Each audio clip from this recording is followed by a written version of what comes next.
First Person Advisors is now a subsidiary of NFP, the fifth largest insurance broker in the world, combining local expertise with access to global capabilities and solutions. Learn more at firstpersonadvisors.com. We preserved those wonderful memories of the Coliseum, and now we're going to open it back up for new memories for people to cherish as much as the old memories they have on the Coliseum.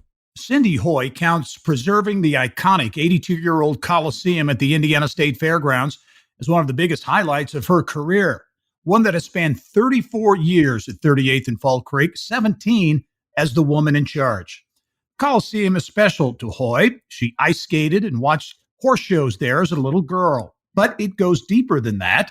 She practically grew up at the fairgrounds. Her grandparents lived in an apartment across the street, giving her a bird's eye view of 4-H kids unloading their animals. Her dad won the Better Baby Award in 1925, and she was crowned State Fair Rabbit Queen in 1972.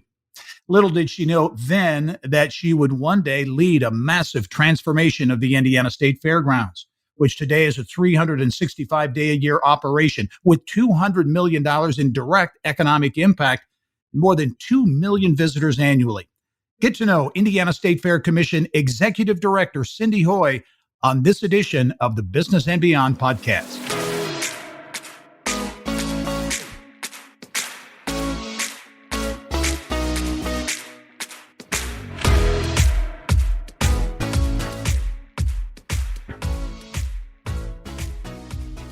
Hello and welcome to the Business and Beyond podcast presented by PNC. I'm Gary Dick. Well, Cindy Hoye is a city girl who's always had a soft spot in her heart for Indiana agriculture. She grew up in Indianapolis, graduated from North Central High School, and then went on to attend Southern Methodist University.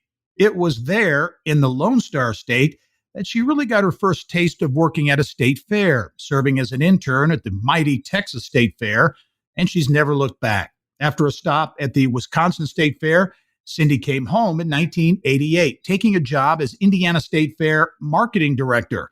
She worked her way through the ranks to eventually become the Indiana State Fair commissioner in 2004. And I'm really pleased to have Cindy Hoye as my guest this week on the podcast. Cindy, how are you?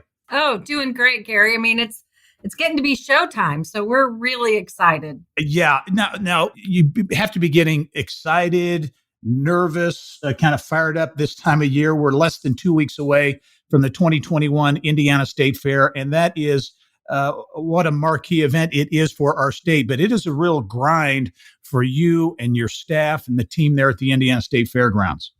Yeah, I mean, we look forward to it so much every year, and had a little hiccup last year and had to do something a little bit different. But we always are just filled with anticipation at this moment. It's almost like you're preparing for Christmas morning, and what's in the packages, and your family's going to gather together, the people that appreciate this institution and love it. And we're just so excited to unwrap those packages opening day, July 30th.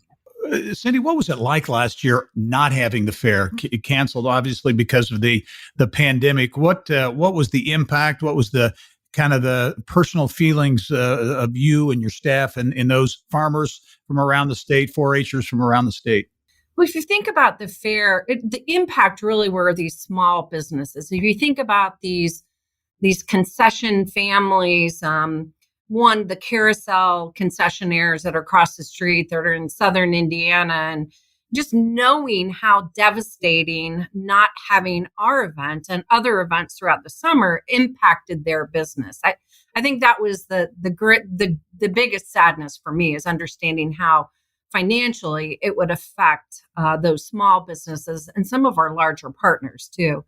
We actually went ahead and put on 4-H competitions so the 4-Hers could show their livestock, and the 4-H projects were here. We did some virtually, and then we did some live. So we wanted to make sure, I mean, that's always our foundation, is agriculture and youth. So we wanted to make sure at least we could do that, which we did. But those smaller businesses, the concessions, the vendors that are in the exposition hall, some of those in the ag court building, didn't have an opportunity last year, and they are so excited and grateful to be coming back this year.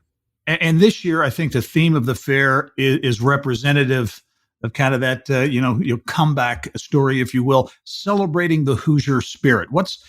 Talk about the theme at this year's fair and really what it's all about. Well, you think about it. This past year has been a story of resiliency, I think. And so we wanted to honor that story, elevate it. And, hearing from those hundreds of thousands of Hoosiers that didn't have their fair last year, there was a sense of, gosh, they lost a little bit of the magic. And so we wanted to bring back that spirit for this year and pay tribute to the Hoosiers that had really had to be resilient over a very challenging year. Cindy, you and I go way back. I won't say how far back, but I feel very fortunate to count you as a friend, and we certainly worked together. I was a reporter at Channel 6. You were the marketing director there at the fair in the late 80s and early 90s. And the fair was it was still a major event. Channel 6, other stations did as well. We were the fair station, if you will, so we really did a lot of coverage there. But the fairgrounds was a different place back then. Yeah, and so one of the things that I look at are those pivotal moments in our history. I mean, this institution has been around 164 years. So one of those pivotal moments that happened was in the early 90s when the State Fair Commission was developed as the fiduciary policymaking institution.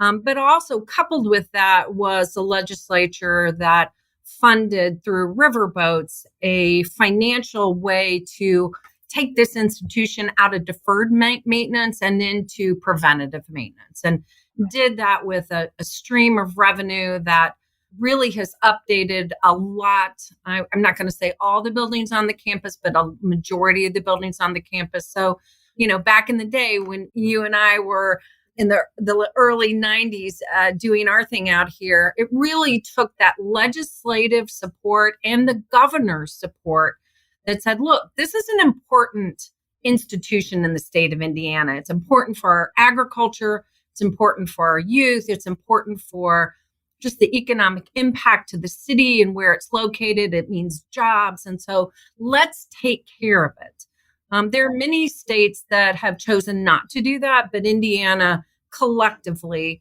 on all tiers has led the charge in preserving their iconic institution of the fairgrounds. So there was political leadership and other leadership that made that happen. Without that leadership, without those decisions that were made in the early 90s, because I can remember there were numerous buildings that were deteriorating, in bad shape, needed some attention. Without that leadership, without those decisions, would we be talking about a very different Indiana State Fair and Indiana State Fairgrounds today? Oh, absolutely. I think, Gary, if you think about it, the customer's expectation has changed dramatically. And number one, customers expect to be treated in a superior, having these experiences that are, safe, that they have their food and beverage in a clean environment, just functioning facilities. And so the customer, I think, would have spoken very loudly had those funds not come here. And just look at the state to the north of us, Michigan, no longer has their state fairgrounds in the heart of Detroit. And Tennessee is struggling. So we're very fortunate. There were that collective people. And I also go back to the individual customer of the fair spoke and said, look, this is important to us. This is important to come to Indianapolis and showcase our livestock and be able to showcase these wonderful 4-H projects and compete in a way we are so grateful for. You look at High School Marching Band Day. I mean, those are bands from across the state that come here to compete annually. And so those individuals, exhibitors and customers really spoke loudly to their legislators and said, no, this is important to us. And just the idea of gathering and think of it too as we are the number one place where we put agriculture, elevate agriculture to a level that really the pinnacle of showcase of agriculture for the state of Indiana every year. Talk about relevance, because any entertainment venue, any business, always looking for ways to remain relevant and to remain the focal point in the consumer's eyes. That certainly has to be the case with the Indiana State Fair. How do you, because whether it's entertainment, the offerings, the food, all the different things that go into the fair, more challenging today to keep that relevance in the age of social media and all the other things that are vying for eyeballs these days? Right. So people have so many other opportunities for going to attractions and going to events and being with their family. I think number one is we keep the foundation. We keep that what brought us here, but we constantly have to evolve and change. And you think about it. I mean, families will say, when we've come to the fair, we always get our saltwater taffy at the stand that's right outside this building. And they expect that to still be there, but they want something new. They want something different. So like, for example, this year we're bringing in a gigantic Lego exhibit, and we're in the building called the City of Bricks.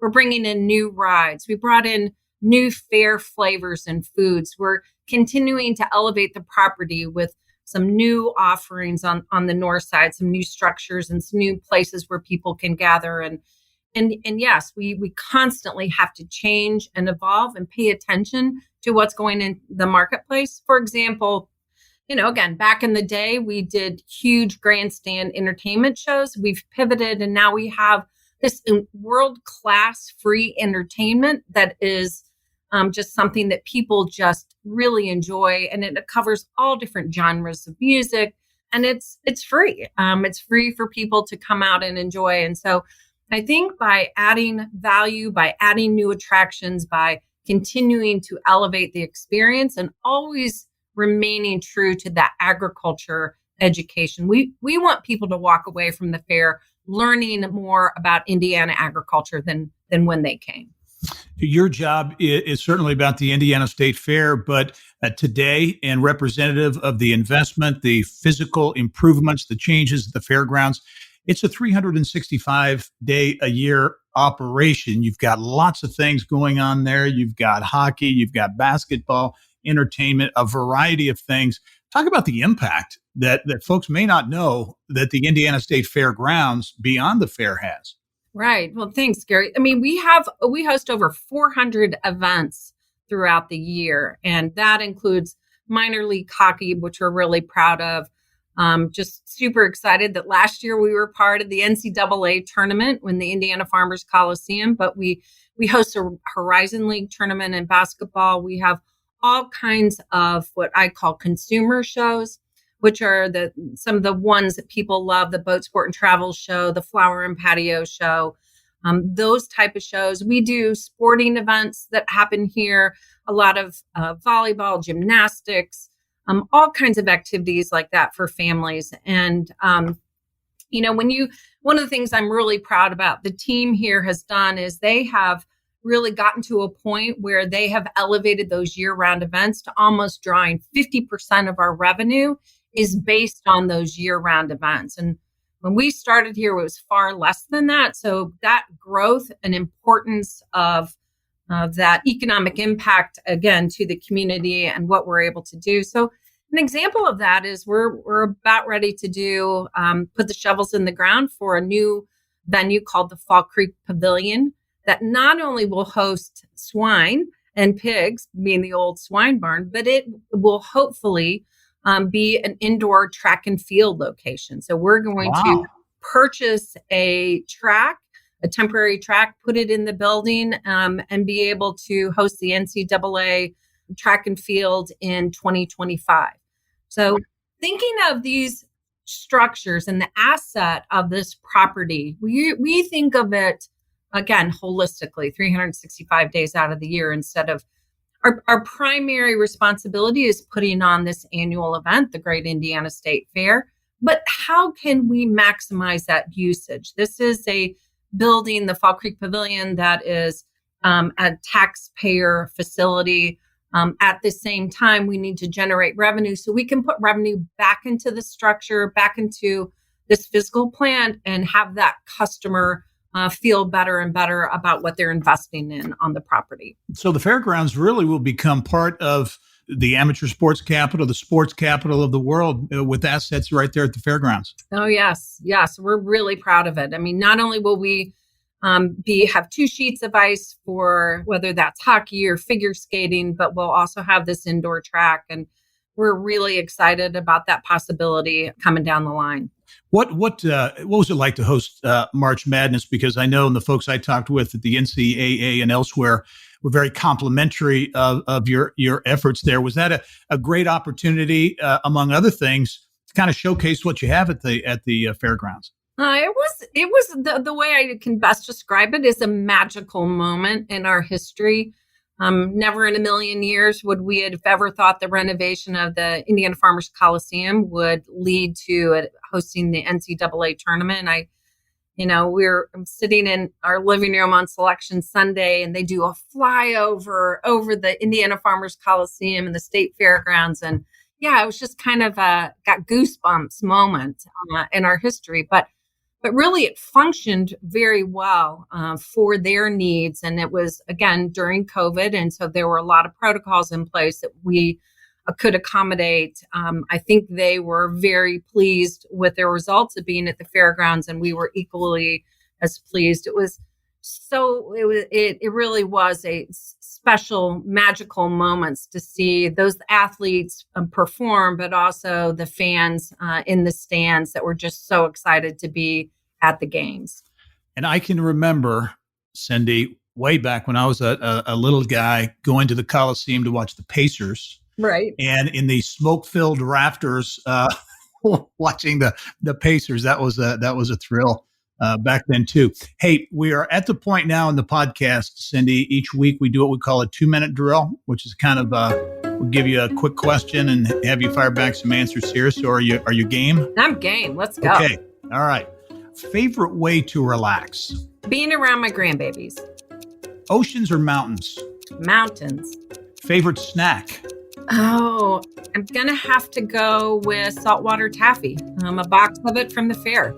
A fair staple. Now, okay, here's my next one. This is probably unfair, but your favorite fair food or fair treat?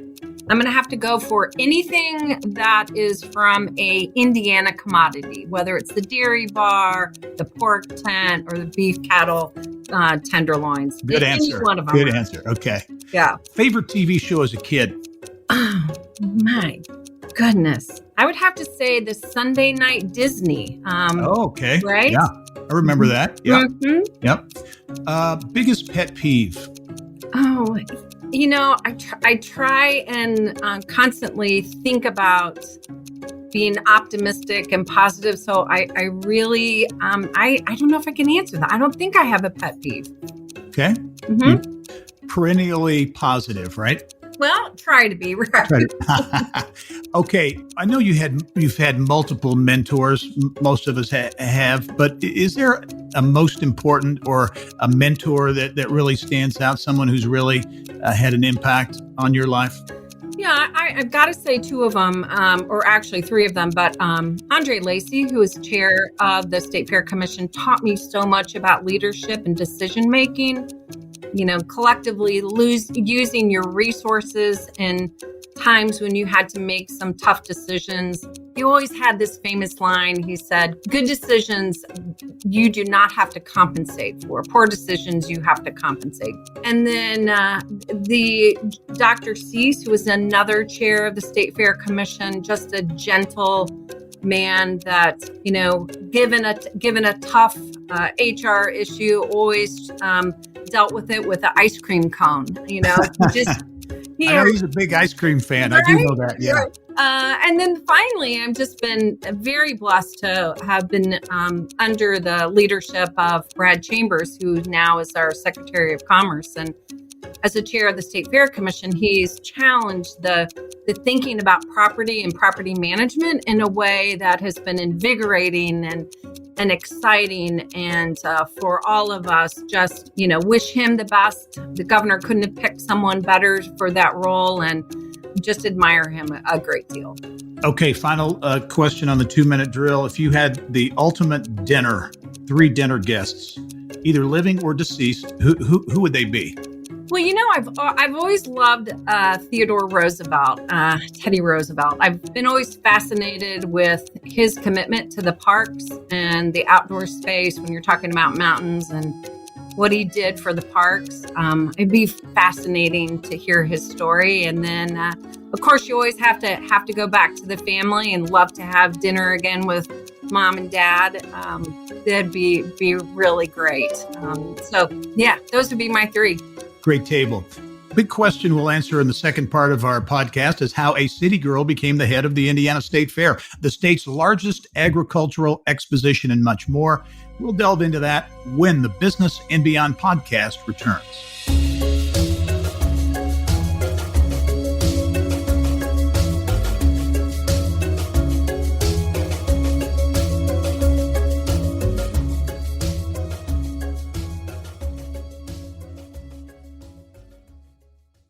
First Person Advisors is now a subsidiary of National Financial Partners, the fifth largest insurance broker and consultant in the world.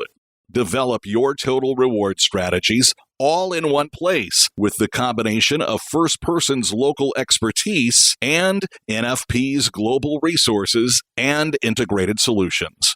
Learn more at firstpersonadvisors.com. And welcome back to the Business and Beyond podcast presented by PNC. My guest this week is Cindy Hoye. Cindy is the executive director of the Indiana State Fair Commission. The Indiana State Fair coming up very soon at the Indiana State Fairgrounds, big event that she is getting ready for. Cindy, I have to ask you, though, you're a city girl, right? You grew up in Indianapolis, North Central High School, but really you were about, 10 minutes or so from the fairgrounds?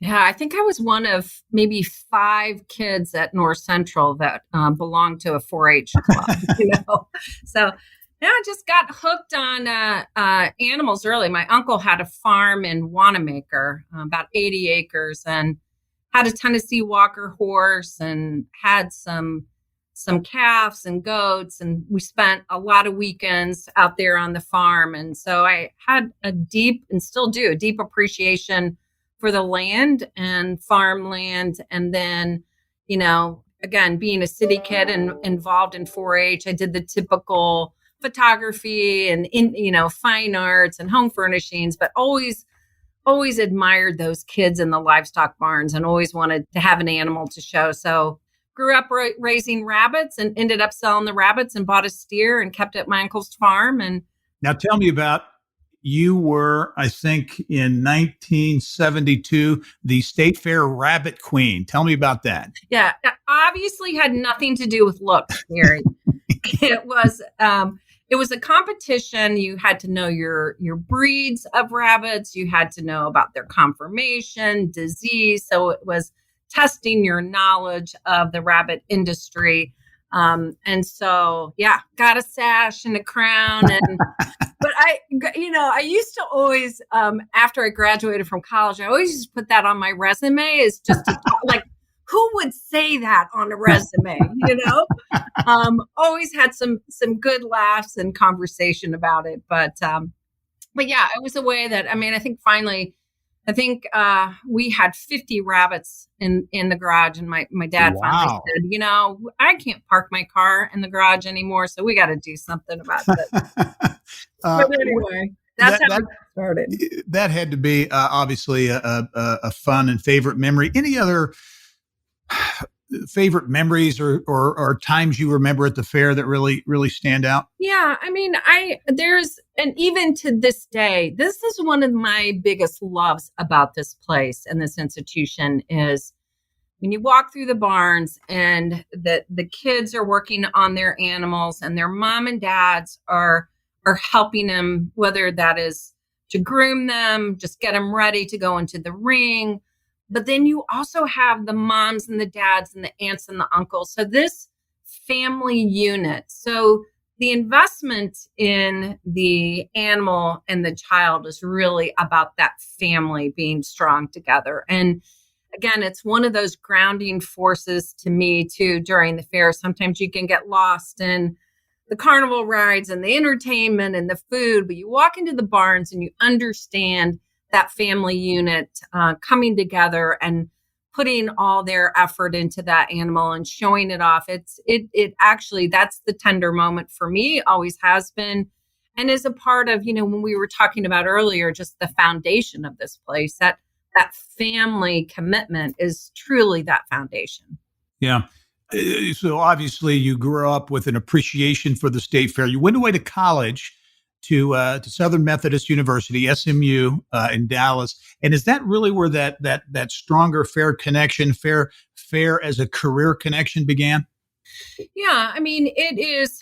So I have always appreciated fairs and decided that I could create a curriculum in kind of the fair world. And so developed a curriculum that applied to working at the State Fair of Texas. And so that fair is a month long in October. And so one of my courses was interning at the Texas State Fair. And then went on to work at when I graduated from college, I became a 4-H agent and worked at a small fair, county fair up in just north of Milwaukee. And it was half owned by the fire department, the city, and half owned by the 4-H leadership. And so each fair has while the foundations are similar with agriculture and education and entertainment, they all have kind of a different soul to them. And by going to working at that small county fair, by working at the Marion County Fair, by Texas, and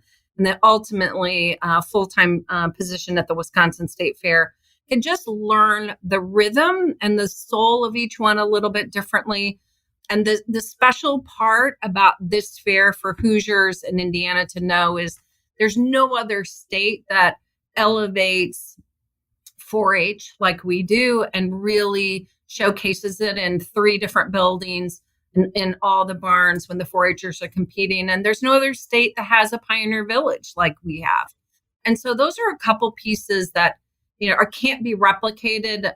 And just the attention to the blend. And this is another one of my favorite elements of the fair is blending that urban and rural connection. And it just warms my heart when you see such a diverse crowd of people just loving their state fair and coming for different reasons and just experiencing just a wonderful summer night with their family. And that just is very heartwarming. And I know you consider the renovation, the massive transformation, if you will, of the Coliseum, $60+ million, as one of the highlights of your career, right? Yeah, and the fascinating part of the Coliseum is, again, it was a commitment that, again, applied to Governor Daniels and his commitment to it. We also raised $10 million to support it. But it's such an interesting story in that it was the entire 4 walls remained, and everything from the 4 walls in was demolished and then rebuilt. And it was rebuilt as an arena for those big draft horses, that the 6-horse hitches and the 8-horse hitches that come into the arena. So it started there, and then we built it up from there and preserved this iconic place that had so many memories. Again, one of my aha moments was when we closed the Coliseum. We opened the doors to the public and said, hey, come say goodbye. You've had memories, we've had memories. And just to hear the stories that people told when they walked through the building and their memories of the old Pacer games that they went to, or some of the old circuses, or, public skating back in the day. I mean, it was, again, it meant something. And it just, again, warms my heart. Another story of just preserving this institution and continuing to make it better. And I think that's always been my foundation in being in this role is take care of it, make it better. Another development there, several years old now, but the Glass Barn partnership, I know with the Indiana Soybean Alliance, but as I recall, that's really about education and showcasing careers in Indiana agriculture and that connection. As you look to the future of the fair, do you see that as an important element, of the fair, kind of showcasing to these young people, hey, there are careers in agriculture and ag bioscience and those types of areas? Yes, yes, yes, and yes. The glass barn was developed as a nod to let's be transparent with agriculture. Let's show the public how their food is grown. Let's show the public how we take care of the animals that are feeding you. And so the Indiana Soybean Alliance and Farmers commitment to do that was monumental and gave us a platform for going back in history. The fair started with an opportunity for farmer to come together and tell their best practices and share ideas during the fair. And now our role is for a farmer to teach the consumer where their food comes from. So we've worked with Corteva soybean to bring farmers in and tell their stories. And their stories now are bigger than just providing the food. They are telling the story about what are opportunities for careers in agriculture, not the same old way you think of the farmer in the overalls back in the day, but rather, with technology and with the efforts of Agrinovus. I mean, there is an opportunity for us going forward to tell more of a story. And we actually have a master plan of really what we're calling internally a state fair farm that will do just that. Because as I've said before, we have to continue to elevate and change, and not only to keep that foundation of what we're all about, but continue to make it better with technology and career development too, as you said. So a lot going on, obviously, not only at the Indiana State Fair, but also at the Indiana State Fairgrounds. Dramatic transformation that has occurred there. Cindy Hoye, the executive director of the Indiana State Fair Commission. Cindy, always great to be with you. Thanks for joining us. Congratulations on all the successes and the growth and really what lies ahead, because it looks like the fair's future is indeed very strong. Thanks, Gary. I really appreciate it. And thank you for joining us on this edition of the Business and Beyond podcast. It is a weekly conversation with achievers in business, sports, entertainment, and beyond. And you can catch all of our episodes and Indiana business news 24/7 at InsideIndianaBusiness.com. I'm Gary Dick. We'll see you next time.